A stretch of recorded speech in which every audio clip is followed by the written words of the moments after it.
Ibrahim Adham যিনি ছিলেন বলকের বাদশাহ। ইব্রাহিম আদহাম নাম শুনছেন না আপনারা?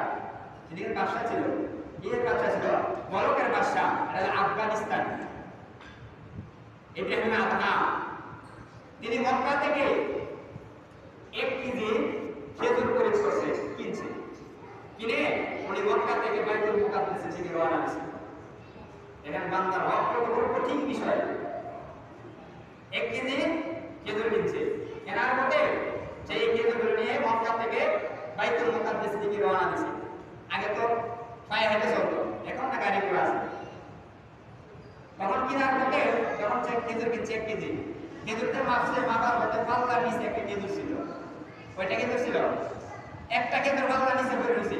মনে ভাবছে যে এটা মনে আমার নাপার থেকেই করছে, করার কারণে উনি কি করছে, এই খেজুরটা খেয়ে ফেলছে, খেজুরটা ছুটে গেছে। দীর্ঘ 1 বছর পর্যন্ত হেঁটে সে বাইতুল মুকাদ্দাস গেছে। মক্কা থেকে বাইতুল মুকাদ্দাসের দূরত্ব হলো 750 মাইল। কত মাইল? কত মাইল?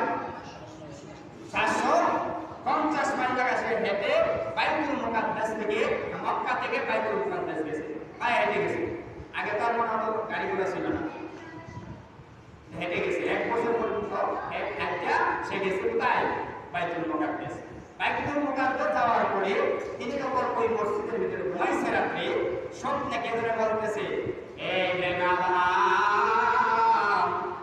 দীর্ঘ 1 বছর পর্যন্ত তোমার ইবাদত আল্লাহর দরবারে কবুল হয় না। ওই বছর পর্যন্ত, দীর্ঘ 1 বছর পর্যন্ত তোমার ইবাদত কবুল হয় না। ইব্রাহিম আদম তার সাথে কি দেখবা, তিনি তরে করে মুক্তি করবে, আবার রওনা দিয়েছে মক্কার দিকে। দীর্ঘ 1 বছর পর পায়ে হেঁটে উনি আবার গেছে মক্কায়, গিয়ে দেখে যেই মালিক থেকে, যেই দোকানদার থেকে খেজুর কিনছিল, ওই দোকানদার মারা গেছে। দেখে এই দোকানের মধ্যে ওনার ছেলের কাছে সমস্ত ঘটনাগুলো তুলে বলছে। বলার পরে তখন ছেলে বলতেছে, আমার আব্বা তো মারা গেছে, এখন তো এই হকদার আমিও আছি, আমার ভাইও আছে, আমার বোনও আছে, আমার মা জীবিত আছে, আমার মায়ের হক আছে, আমি একাই হক মাফ করতে পারবো। চিন্তা করছে?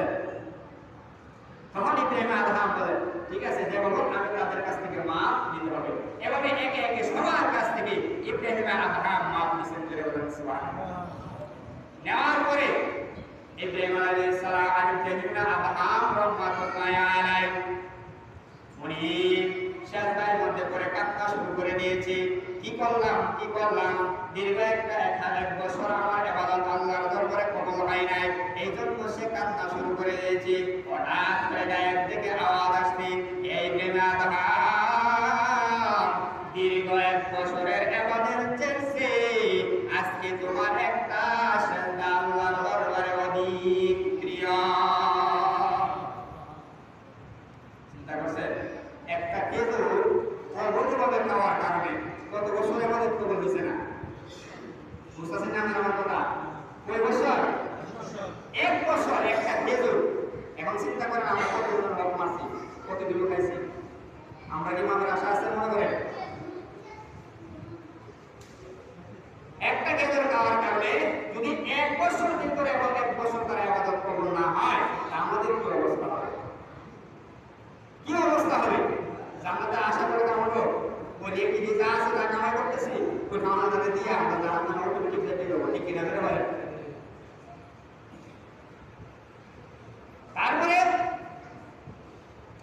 দেখেন, একটা খেতে খাওয়ার কারণে যদি দীর্ঘ 1 বছর হয়, আমরা যখন বাজারে যাই, বাদাম কিনি, গরু কিনি, কিনি কি কিনি না?